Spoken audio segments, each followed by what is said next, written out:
Good day, Year 4s. These are the study notes for the Quarter 2 exam for Natural Sciences. Matter and material. Matter in natural sciences refer to anything that has mass and occupies space. All matter is made up of small particles such as atoms and molecules. They occur as solids, liquids, and gases. The particles are constantly in motion. There are empty spaces between the particles. Atoms are the basic building blocks of matter. Material refers to specific substances, example, wood, metal, or plastic, from which objects are made. Chemistry, acids, bases, and neutrals. Tasting of substances. Our tongues can perceive 4 flavors. The 4 main tastes are sweet, sour, salty, and bitter. Our sense of taste protects us from eating foods that are harmful and stimulates us to eat foods that are nutritious and energy-rich. This helps protect us from toxins, which often have a strong bitter taste. Bitter is also the basic taste that our tongue is the most sensitive to. The properties of acids, bases, and neutral substances. Acids. All acids taste sour. All acids are not safe to taste. Laboratory acids. Some acids are very dangerous and should be handled with care. These acids are corrosive. They can cause severe burns on your skin. Scientists always wear protective clothing when dealing with these acids. If we want to know if something is an acid, we can't just taste it. That would be very dangerous. These acids are mostly found and used in the laboratories and certain industrial processes. They are referred to as laboratory acids. Laboratory acids should be handled with care and protective clothing should be used. Examples are formic acid and hydrogen chloride. The next symbol means that the substance is dangerous and can burn you. Natural and household acids. Not all acids are dangerous. Some acids in the food we eat are not dangerous. Some are even essential to our health and well-being. One such acid is called ascorbic acid or vitamin C. Vitamin C helps our immune system. Acids we find in food are called natural acids. Many of these natural acids are found in the kitchen. They are also sometimes called household acids.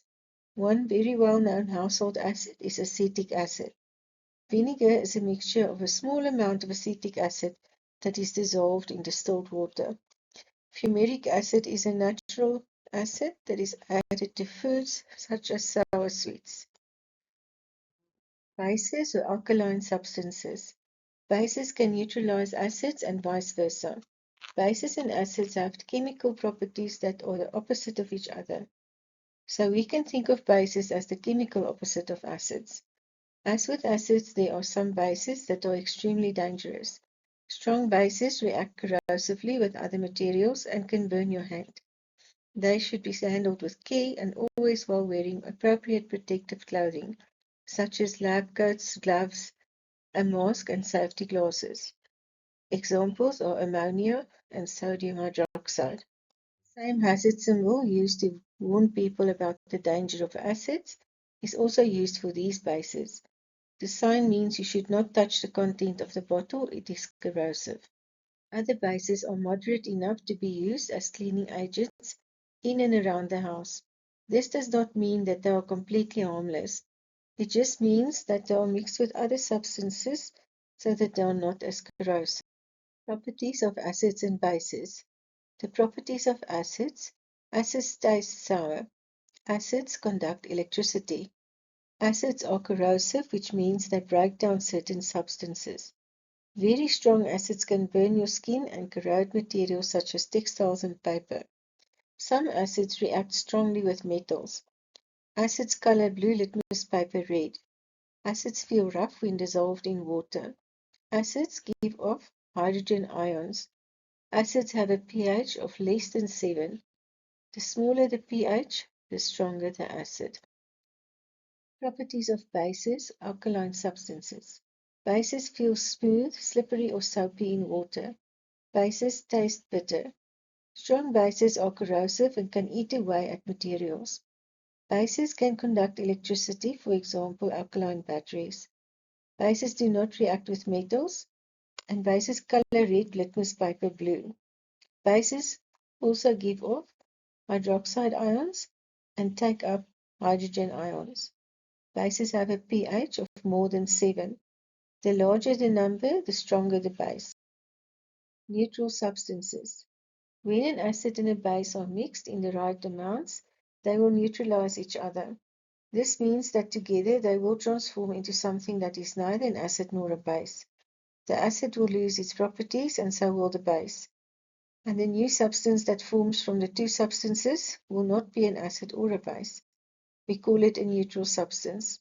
Some neutrals are formed when an acid is mixed with a base and a neutralization reaction occurs.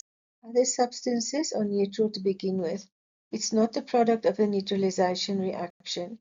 The neutrals, which are the best known, are water, table salt, sugar solution, and cooking oil. When an acid and a base are mixed, a salt and water form that brings the pH closer to 7. This diagram illustrates the neutralization reaction of an acid and a base. A salt and a water is formed. This diagram illustrates an example of the pH scale. 7 is the neutral point, while all the products above 7 up to 14 are the base or alkaline products, and all the products below 7, from 7 to 0, are the acidic products or substances. The above diagram shows the pH scale that shows how acidic or alkaline a substance is. Bases or alkaline products are indicated to the right of this pH scale, 7 to 14 pH. Acidic products are indicated on the left side of the pH scale, 0 to 7 pH. On the diagram, there are examples of acids and bases that we use on a daily basis. Examples of acids are tomatoes, vinegar, soda. Examples of bases are baking soda, magnesium hydroxide or milk of magnesia, and egg white. There are 3 classes of substances: acids, bases, and neutral substances. Acid-base indicators. We can't tell if a substance is an acid, a base, or neutral substance just by looking at it. We know that acids taste sour and bases taste bitter, but we've also learned that it's never a good idea to taste chemicals. Acids and bases can change the color of some substances. By changing their color, the substance shows that they have reacted with the acid or a base. That is why we call the substances acid-base indicators. The most well-known acid-base indicator is a substance called litmus. Litmus solution is soaked in paper. The paper is then dried and cut into strips that we then call litmus paper. Litmus paper is available in 2 colors, blue and red. It does not change color in the presence of a neutral substance. Litmus is red in the presence of an acid, and litmus is blue in the presence of a base. The purification of water. Clean water is safe to drink. It does not contain any harmful chemicals, bacteria, viruses, or other contaminants. If water is unsafe to ingest, it is also unsafe to wash in or to swim in it. We need clean water because our bodies need water every day. Because we lose water every day with the waste that our bodies produce. The water we drink must be clean to prevent us from getting sick or poisoned. Plants and animals also need clean water so that they can grow and be healthy. We need healthy plants and animals in our environment because they provide an ecological balance and food. Water is also used for fun. Water sports are a very popular recreational activity and include things like swimming, surfing, and water skiing. We want clean water in our seas and lakes so that we can enjoy being in the water without getting sick. How water is cleaned. When we purify water, we must separate the polluting particles, contamination, from the water.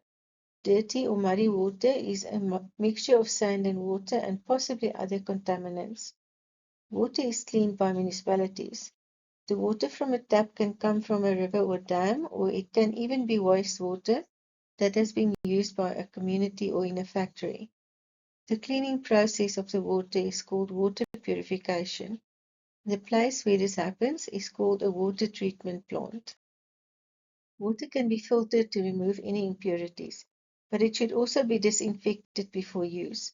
This will prevent bacteria from making you sick. We can boil water for at least 10 minutes to kill all the bacteria and viruses in it. Water vapor can also be distilled for pure water. There are 5 steps or processes in treating water. The 5 processes commonly used to treat water are screening, sedimentation or subsidence, aeration, filtration, and disinfection.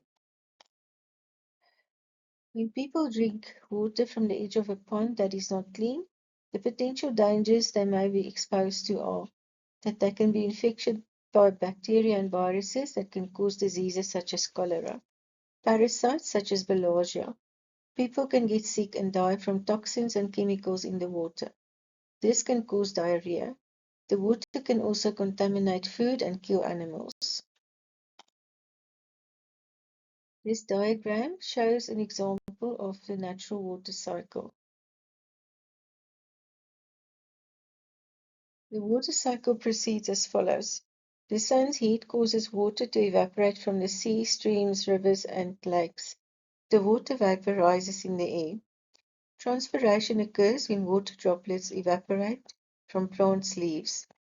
Higher up where the air is cooler, water vapor condenses into millions of small water droplets that form clouds. When the water droplets in a cloud get bigger, the water falls as rain. In other clouds that are very high and get really cold, the water vapor freezes and forms snow and hail. The snow and hail fall to the ground and melt. Snow, hail, and rain are called precipitation. The water forms runoff that flows into rivers and ponds and back to the sea. This water will evaporate again to form part of the water cycle. Some of the water seeps into the ground to the underground water table. Reasons why wetlands are so important. Wetlands are like giant sponges that suck up and store water. Wetlands can slow down floodwaters. Wetlands are natural filtration systems that purify water. Wetlands are important habitats for plants, birds, and other animals. Weathering of matter. The definition of weathering is the breakdown of biological materials and artificial materials into smaller parts, or chemically altering them through contact with the Earth's atmosphere, water, and biological organisms. There are 2 types of weathering, chemical and mechanical.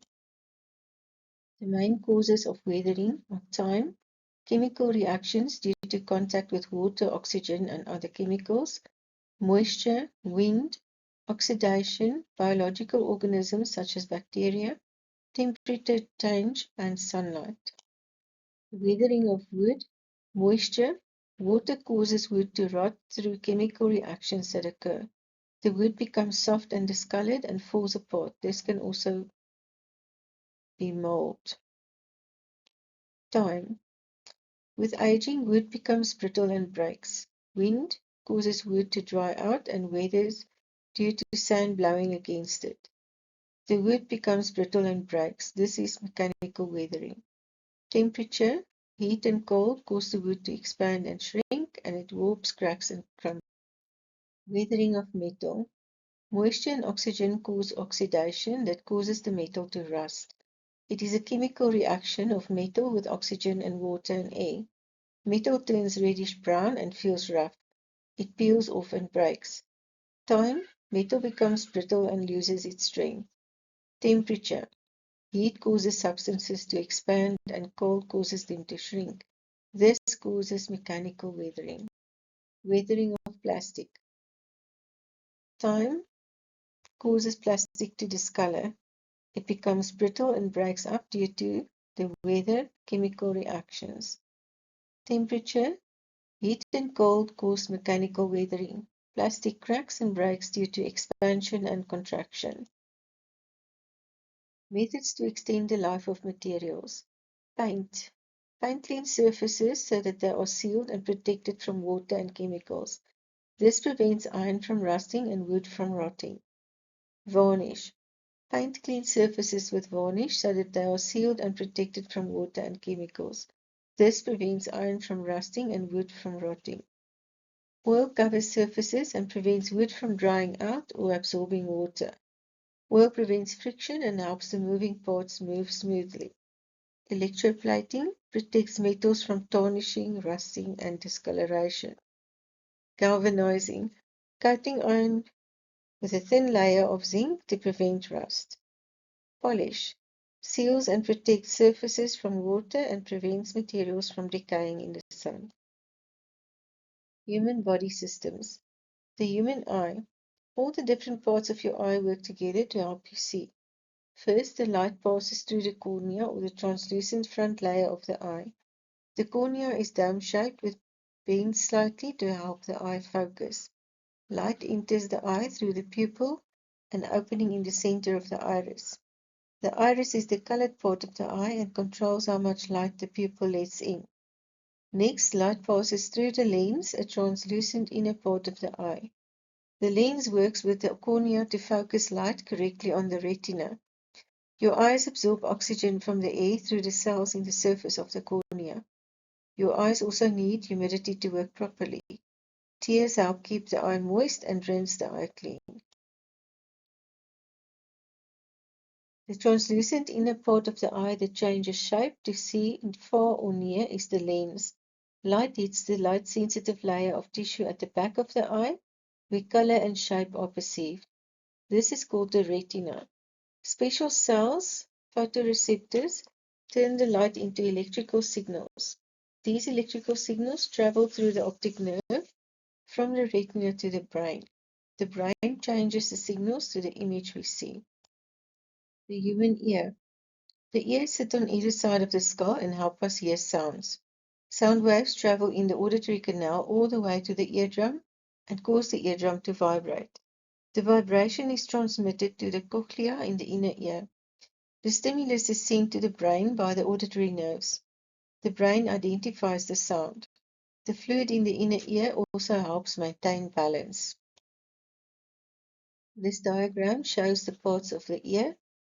The outer ear guides the sound waves into the auditory canal down to the eardrum that vibrates and carries the sound over to the cochlea in the inner ear, and then a message is sent to the brain, and the brain identifies the sound. Animal senses. Elephants, cats, and dogs can hear sounds that human ears cannot. Animals such as ants, cockroaches, and lobsters have special sensory receptors that can sense something that is moving from very far away. Snakes smell with their tongues and smell organs that are at the top of their mouths. They may also feel vibrations caused by movement and see thermal images that make warm-blooded organisms visible to them due to their body heat. Important functions of the skeleton. Muscle tissue is responsible for movement in the body, but muscles must be attached to a framework to allow movement. The muscles contract and lengthen, which makes the body move. The bones of the skeleton provide a framework to which the muscles can attach, allowing the movement.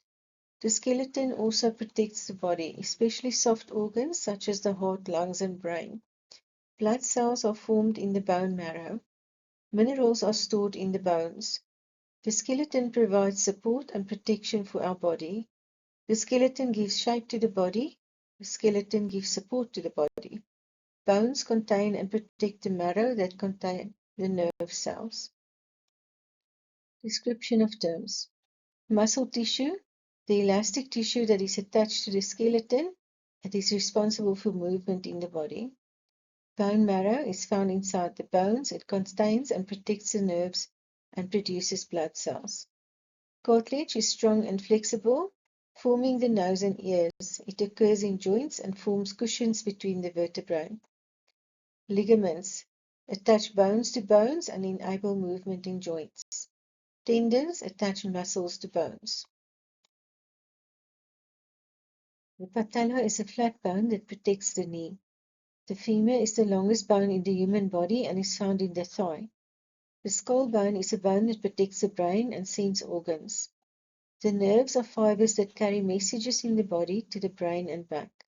The large bone to which the legs are attached at the hips is called the pelvic bone or the pelvis. The scapula is a flat bone which the shoulder joint is attached to and which protects the shoulder.